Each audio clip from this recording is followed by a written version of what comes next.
તો આજકાલ જૂનાગઢ ચર્ચામાં છે કારણ કે મહેશગીરી અને સામે હરિગીરીના જે આક્ષેપ પ્રત્યે આક્ષેપો છે તેને લઈને અત્યારે આ મુદ્દો ચર્ચિત બન્યો છે। મહેશગીરીના આક્ષેપો અંગે ગિરીશ કોટેચાએ હવે પ્રતિક્રિયા આપી છે। ગિરીશ કોટેચાએ મહેશગીરીના તમામ આક્ષેપોને ફગાવ્યા છે અને મહેશગીરી છેલ્લા 4 મહિનાથી જે રીતના નિવેદનો આપી રહ્યા છે તેને લઈને પણ ગિરીશ કોટેચાએ ટિપ્પણી કરી છે। મહેશગીરીના આક્ષેપો અંગે ગિરીશ કોટેચાએ પ્રતિક્રિયા આપી અને આ પહેલા મહેશગીરીએ પણ આ આક્ષેપો લગાવ્યા હતા જેમાં ભ્રષ્ટાચારના આક્ષેપો કર્યા હતા જેને લઈને હવે ગિરીશ કોટેચાની પણ પ્રતિક્રિયા।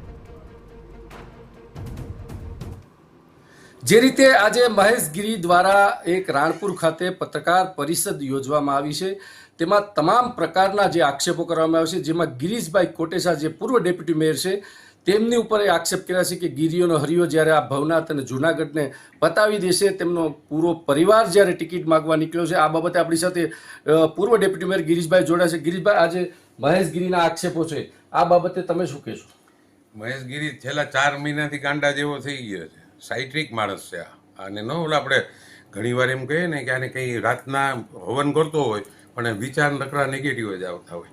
આ માણસે જો તમને શરૂઆતથી ને વાત કરું, શરૂઆતમાં જેથી આવ્યો ત્યારે જેણે એમ કીધું હતું કે જૈનના લોકો નેમિનાથ જાય ને તો એના અમે ડોકા કાપી નાખશું।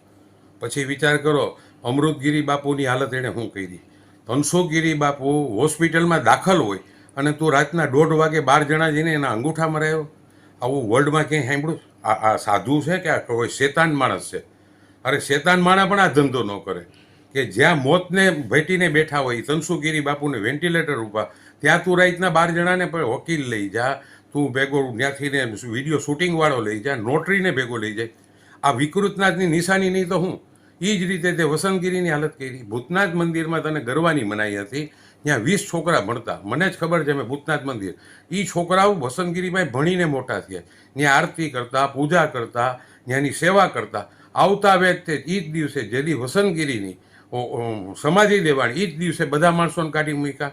એક ગોવિંદ કરીને બીજા દિવસે એનું રાજીનામું લઈ લીધું અને મારીને કાઢ્યા। આ તો સારું થયું કે વસંતગીરી બીમાર હતા અને એ પાછા હાજા થઈ ગયા। હાજા થયા પછી એના સેવકે કીધું કે ઓલો મહેશગીરી તમારા અંગૂઠા મારી ગયો, એટલે બાપાએ બીજું વિલ તૈયાર કર્યું ને આખું વિડીયો શૂટિંગ ઉતાર્યું અને 5 સાધુઓએ એને દીક્ષા આપી અને એમાં લખ્યું છે એણે કે આ મારું છેલ્લું વિલ છે, કારણ કે ઓલો અંગૂઠા મારી ગયો હતો એટલે બાપાએ ફરજિયાત કરવું પડ્યું। આ બધી ફરિયાદો થઈ છે પોલીસ સ્ટેશનમાં 2.5 કલાકના। ધનસુખગીરી બાપુનો એક છોકરો છે એના મોટા ભાઈનો દુષ્યંતગીરી અને એક બીજો એનો સેવક હતો કિશોર, એને નિવેદન 2.5 કલાક લીધા છે પોલીસ સ્ટેશનમાં એસપીના કહેવાથી ને બધો મસાલો તૈયાર છે। 4.25 કલાકનું નિવેદન જે શિવગીરીનું જે કરતા ગયા ને વસંતગીરી બાપુ, આજે જે ધર્મસભામાં જે બોલતો હતો, હવે અમે કોઈ ધર્મસભામાં તો છીએ નહીં, તારો ઠરાવ ત્યાંથી કાયદેસર કર્યો। આપણામાં ઘણી વાર ખબર નથી કે એક છોકરો બેફામ પૈસા વાપરતો હોય તો આલું કરતો હોય ત્યારે મા બાપ નોટિસ આપે છાપામાં કે હવે આનો ભરોસો ન કરતા, એમ એને ત્યાંથી કાઢી મૂક્યો છે। આ વિકૃત થઈ ગયો છે આ માણસ, બેફામ તું બધા માટે બોલ। હું તમને એક ખાલી પૂછું, આજે બોલતો હતો કે ત્યાં ભવનાથમાં મુજરા થાય ને, તમે કેટલા વર્ષથી ને પત્રકાર પરિષદમાં 35 વર્ષથી તો 9 TV ચેનલ ત્યાં વિડીયો શૂટિંગ ઉતારવા આવે જ છે।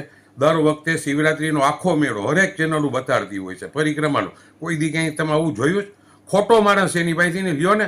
તમારે 9 TV ચેનલ મારફત એક જ હું શબ્દ આપું કે તે વસંતગીરીમાં કેમાં સિક્કા મારી આવ્યો તો અંગૂઠા મારી આવ્યો તો એ તો સાઇન કરતા, એ કાગળ કા નથી રજૂ કરતો? બીજું ગિરીશભાઈ, ખાસ તમને એ પૂછવાનું માંગુ છું કે જે રીતે એને હરિગીરીની ઉપર આક્ષેપ કર્યો છે, એને બરતરફ કર્યો છે જૂના અખાડા દ્વારા કે મુજરો કરે છે, દારૂ પીતા હોય એવા વિડીયો એણે જે વાયરલ કર્યા છે, તો આ બાબતે શું કહેશો ને હવે પછી તમે એમની ઉપર કયા પ્રકારની કાર્યવાહી કરશો? બાપુ મારી વાત સાંભળો, મારી ઉપર તો હું એણે જે કીધું ને એનો એની નકલ માગો ને। આ તમે દર વખતે જાઓ છો જ્યારે તમે પત્રકાર એક તો આને મોટો કરવાનું બંધ કરી દો। પત્રકાર પરિષદમાં તમે જ્યારે જાઓ છો ત્યારે આગેથી કાગળ બતાવે, કાગળ તો બતાવે અને હરેકને દબાવતો હોય, પછી હું ચીઠા ખોલીશ પણ તારા ચીઠા તો મા અંબાઈ અને ભૂતનાથ દાદાએ ખોલ નાખ્યા। ખોલ ને, તને કોણ ના પડે છે? તારી પાસે જે કંઈ પ્રૂફ હોય ખોલ ને, તું આગેથી બધાને દબાવ, તું પત્રકારોને દબાવ। કાલે બધા પત્રકારોએ એનું જે રાજીનામું લેવાનું છે કે એને કાઢી મૂક્યો છે, હરેક બધી તમારી ચેનલે પણ બતાવ્યું। તો કાલના વિડીયોમાં હું બોલે છે કે નીચ વિચારવાળાઓ, એટલે બધી ચેનલો, બીજું 4 અધિકારી ઉપર તું આક્ષેપ કર જૂનાગઢને, તું સરકાર ઉપર આક્ષેપ કરે છે કે સરકારે આમાં પડવું જોઈએ, તે હું કર્યું હાલ ને? તું અહીંથી નહીં ગયો, તને તાત્કાલિક ત્યાંથી ને જે તે રવિશંકરની આવી હતી એવડા કૌભાંડ કર્યા ત્યાંથી કાઢી મૂક્યો, કાંઈ એનું એક નિવેદન નથી આપતા. તને ભાજપવાળાએ કાઢી મૂક્યું, કાંઈ એનું તું નિવેદન નથી આપતા. એટલે આ ખોટો માણસ છે, વિકૃત છે. આને બતાડવો ને બાપુ ખોટો, એને ખોટે ખોટું પણ લ્યો, એને ટીવીમાં આવવું છે. હાવ ખોટો માણસ છે. આ હતા ગિરીશભાઈ કોટેચા કે જે રીતે મહેશ ગીરીનું નિવેદન છે તેમનું માઇન્ડ વિકૃત થયું છે તેવું ગિરીશભાઈ જણાવી રહ્યા છે.